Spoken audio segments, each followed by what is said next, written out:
2020년 20대 청년 한 사람이 목숨을 잃게 되었습니다. 이거는 너무나 알지. 유명한 이 사건 알지. 아마 사건이잖아요. 보시는 시청자분들도 다 네. 여기서 아마 느낌표가 오실 텐데 대학원 공부를 마치고 취업을 준비하던 이 청년을 죽음으로 몰아넣은 사람이 바로 김민수 검사입니다. 김민수라는 자죠. 자가 그 무려 11시간을 통화를 계속했어요. 그래서 한 20대 청년이 통화를 하고 나서 이틀 뒤에 네. 스스로 극단적인 선택을 했는데 그러고 나니까 맞아. 부모님이 얼마나 억울하겠습니까? 그래서 국민청원을 해서 글을 올려가지고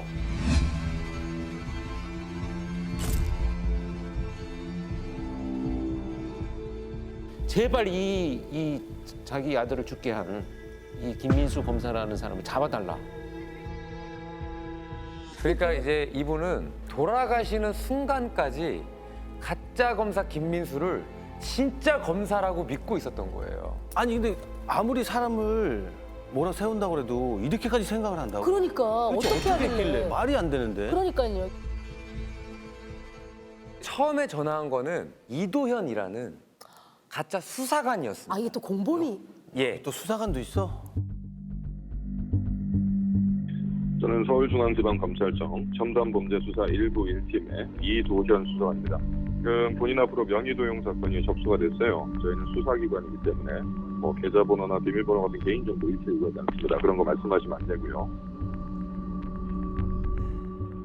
계좌번호나 뭐 비밀번호 그런 거 개인정보를 요구하지도 않고. 그러니까 본인의 금융권을 추적을 하고 계좌일람 진행할 건데 이 부분은 제가 진행하는 게 아니고 저희 담당 검사님께서 진행을 하실 거예요. 제가 검사님 바로 연결해 드릴 거니까 전화 끊지 마시고 잠깐 대기를 좀 해주세요. 네, 알겠습니다. 여보세요? 네, 안녕하세요. 통화자분 성함 어떻게 되십니까? 입니다. 김씨. 네, 여기는 그 서울중앙지방검찰청 첨단범죄수사팀의 팀장을 맡고 있는 김민수 검사예요. 자, 지금 씨가 현재는 조사 진행 중인 상태예요. 피해자일 수도 있지만 피의자일 가능성도 있는 상태란 얘기예요, 현재는.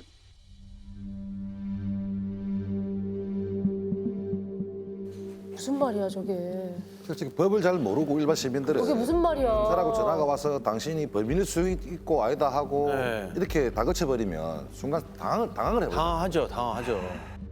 보이스피싱 조직에서는 뭐라고 피해자에게 했냐면 지금 이게 엄청 큰 금융 범죄 조직이다. 네. 그 피의자가 30명 가량 되는데 이 중에 이제 일부 검거되고 전국에 아직 70~80명이 남아 있다. 네. 그래서 일단 빠르게 수사를 하려고 하는데 전화를 통해서 당신이 피해자인지 공범이나 사건 관련자인지 이거를 계속 물어보는 거죠. 이게 진짜 수사할 때 전화로 뭐 협조 좀 해주시겠습니까 하는 경우도 있어요? 절대 어느 누구도 전화로 조사받는 사람은 없어요. 아 그런데 실제 근무하는 사람 검사나 수사관의 이름을 네. 도용하는 경우가 있어요. 실제 수사관, 실제 검사. 존재하는. 제가 하나 보여드릴 게 하나 있습니다. 같이 한번 보시죠. 이게 뭐야?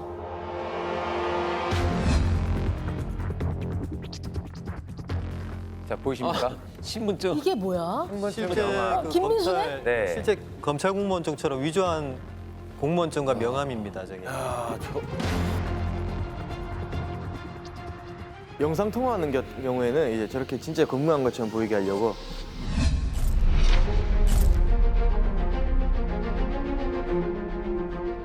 우리 세트장처럼 검사실처럼 아 보이스피싱을 요새 영상으로도 해요? 예, 이게 피해자들이 워낙 못 믿으니까 그러면 영상 통화로 우리 사무실을 보여주겠다. 이렇게 해서 이제 수사관도 앉혀놓고 이렇게 자, 하는 거. 너무 소름 아 정말 죄송한데 저 좋은 머리를 왜 저렇게 쓰냐? 내 말이 딴 데 진짜. 쓰면 다 성공했겠다. 맞아. 진짜. 맞아. 저 정성으로. 그래서 마치 선택권이 있는 것처럼 수사에 협조를 하면 4일 내에 풀어주겠다. 일단 통화할래 말래 어머.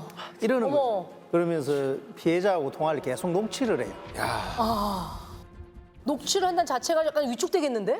이게 이제 나중에 재판에 그 증거로 낼 수 있다, 이 녹취가. 그 녹취하는 게 지금 통화하는 그렇죠. 내용이. 그 나중에 이 녹취록을 자기네가 이제 제공을 해줄 거니까 지금부터 녹취를 한다.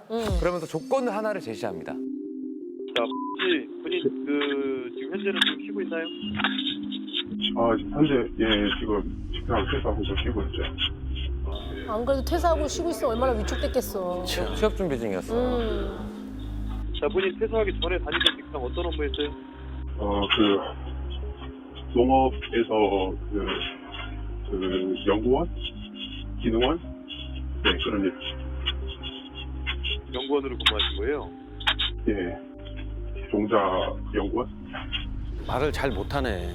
녹취한다니까. 이미 이 긴장을 한 거죠. 녹취를 한다 그러면 이 말이 잘 안 나고. 제압이 된 거지. 제압이 된 거죠. 그래서 이제 녹취할 때는 본인 협조상 두 가지가 있습니다. 하나는 녹취 중에 제3자 타인의 음성이 섞이게 되면은 이게 증거 자료로 채택이 안 될 수가 있기 때문에 제3자 음성이 들어가지 않도록 좀 신경을 써주셔야 되고요. 누구 옆 사람한테 얘기 못하게 하는 거네요. 주변에 도움을 청할 수 있는 방법을 원천 차단해버리는 거죠. 분해. 내가 막 분해. 네, 또 이번 사건이 지금 정보 유출에 의한 금융사기 사건이기 때문에 타인에게 사건에 대해서 얘기를 하신다거나 또는 수사 진행 정보가 유출이 될 경우에는 추가피해가 일어날 수가 있기 때문에 전화가 끊어진과 동시에 본인 앞으로 되는 전체 모든 금융권은 동결됩니다. 얼마나 무서운 정지된다는 얘기야. B 씨는 바로 전국에 체포영장과 수배가 바로 내려지고 특수공무 미쳤나 집행 봐. 방해죄 2년 이하의 징역과 3천만 원 이하의 벌금의 처벌을 받습니다. 야, 얼마나 무서웠을까 한 생각이 드는데 조정하기 위해서 이제 자기 그 심리적인 지배하에 놓고 나서 시작을 하는 거죠. 이제 첫 번째가 이제 사람들의 소통을 끊습니다. 왜냐하면 누군가 그 의심점을 포착하는 것을 차단하기 위해서 일단 보이스피싱이 전화를 매개로 이루어지는 범죄다 보니까 전화가 끊어지거나 주변 지인들한테 문자나 뭐 메신저가 오면은 이제 새어나갈 수 있잖아요. 그러니까 그렇죠. 데이터도 끄게 하고요. 보조 배터리 충전기를 다 챙겨 나오게 했습니다. 전화가 끊어지면 안 되니까 배터리가 없을까 봐. 방전되면 끊어져 버리니까 범행에 실패하니까요. 치밀하다. 그리고 나서는 이제 처음에 집 근처에 카페로 보냈어요.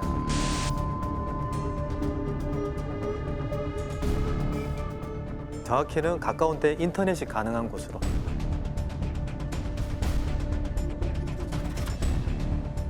그래서 검찰청 홈페이지를 보게 합니다.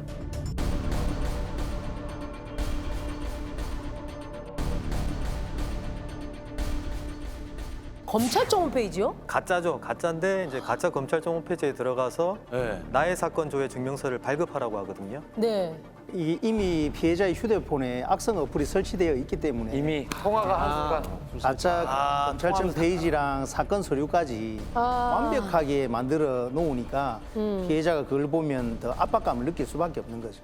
진짜 연루된 줄 알겠네. 진짜 이미 조종당하고 있는 거죠. 예. 근데 이 과정에서 겁만 주는 게 아니고 본인 인증 받으면서 인증번호 불러달라고 하고 얼떨결에 이제 개인정보가 다 그쪽으로 넘어가는 거예요.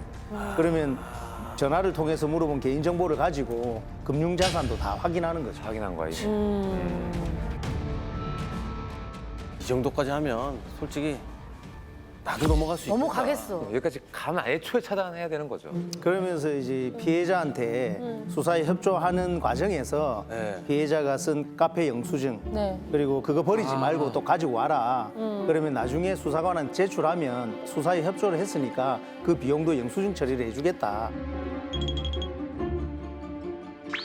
마치 자기가 수사에 협조하고 있는 것처럼 너를 느끼는 도와주려는 생각을 하는 거다. 예, 예. 나는 뉘앙스가 들잖아, 이 부분은 예, 예. 또. 근데 이게 사실은 보이스피싱은 최종적인 목적은 돈이란 말이에요. 그럼 돈이죠. 근데 아까 뭐 계좌번호도 안 물어봤고 우린 그런 거 물어보지 않는다. 어. 대답도 하지 말아라 했는데 그거 없이 그 다음에 어떻게 이걸 했다는 거예요? 카페 갔다 이제 은행으로 보내는 거죠. 은행으로 가서 너가 정말 피의자이고 피해자라면은 너도 모르는 대출이 실행되어 있을지 모른다. 한번 가서 확인을 해라. 이렇게 말하면 은행 직원이 또 자기한테 응대를 할 거 아니에요. 그러면 거기에 대응하는 방법들을 걔들이 다 얘기를 해주거든요. 시나리오를 다 짜주고 예, 시나리오를 따주고 그리고 이미 그 앞단에 통화를 오래 하면서 예, 예. 의지할 곳은 이 김민수 검사밖에 없다라고 생각을 하니까 사람 김희수 검사. 예, 예. 그냥 그러면 이제 은행에서 자기가 이제 금융자산에 있는 자산을 찾게 하는 거죠.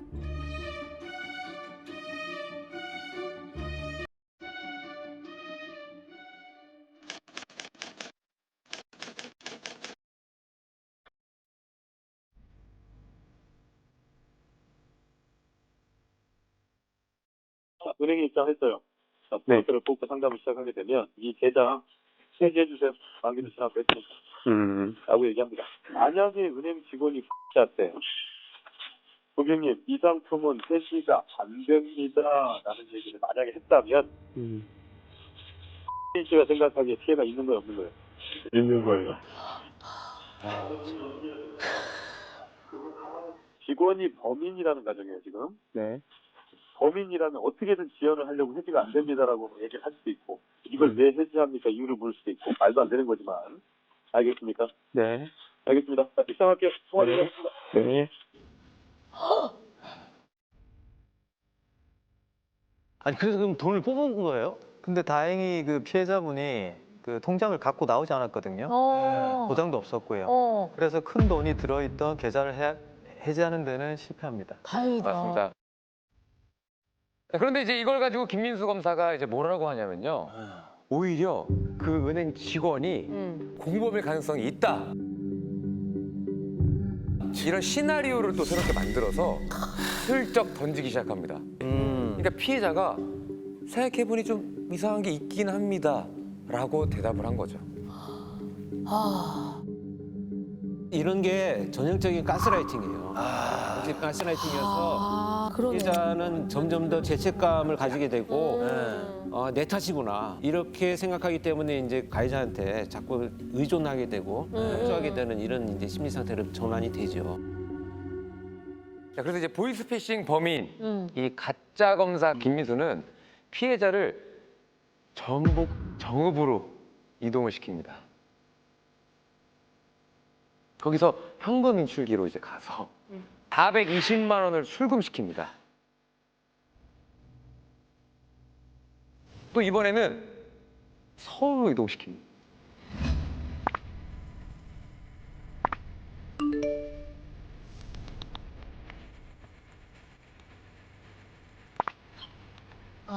서울로 가서 금감원에서 간단한 조사를 받고 나면 그 계좌는 밤 10시 이후에 정상적으로 복구가 될 거다. 아니 그러니까 이렇게 저렇게 해서 420만 원 인출해서 피해자가 갖고 있던 거 아니에요? 맞습니다. 근데 어떻게 피싱범들이 가져갔어요? 피해자가 그 금융감독원에 들어갈 때 소지품 검사를 하기 때문에 휴대전화 그리고 신분증, 현금은 5만 원 이하만 가지고 소지하고 들어갈 수 있다. 당시 들고 있는 현금 420만 원 있죠, 아까. 어어어. 이거는 국가에서 운영하는 보관함에 또 넣으라 그래요. 이게 마지막 지시거든요.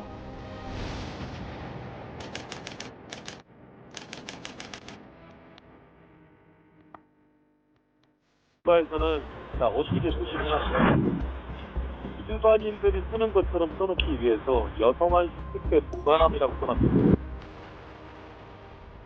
이게 11시가 지났을 때의 상황이에요. 맞습니다. 지금 현재 8시 48분이죠? 예. 15분에 전화를 끊었어요. 예. 오늘 전화 안 받으면 큰일 나요. 예. 자, 지금 전화 종료하고 전화자마자 바로 전화 끊어놓고 15분에 전화 끄고 나가면 제가 한 2분 후에 전화 바로 할게요.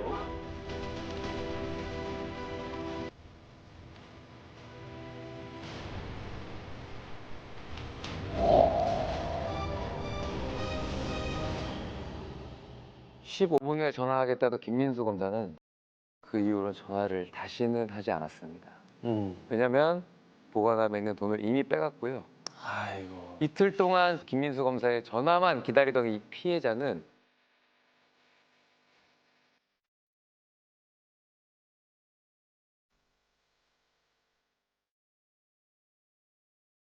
그렇게 엄청난 압박을 받고 끝내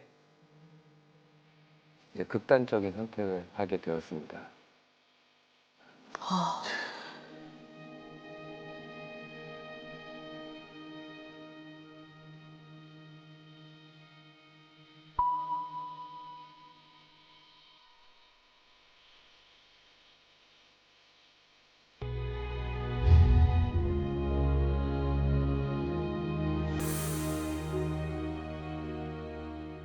저는 이 돌아가신 분이 정말 부모에 대한 죄책감이 엄청나게 컸을 거예요. 부모가 나를 도와줄 수도 없는 범법자가 돼버리고 그것을 또 부담을 줘야 된다라고 하는 이런 부모에 대한 죄책감은 막 시작하는 젊은 청춘들이 얼마나 고통스러운 감정을 겪었을지 좀 가늠이 안 될 정도로 네. 힘들지 않았나 이렇게 생각이 됩니다.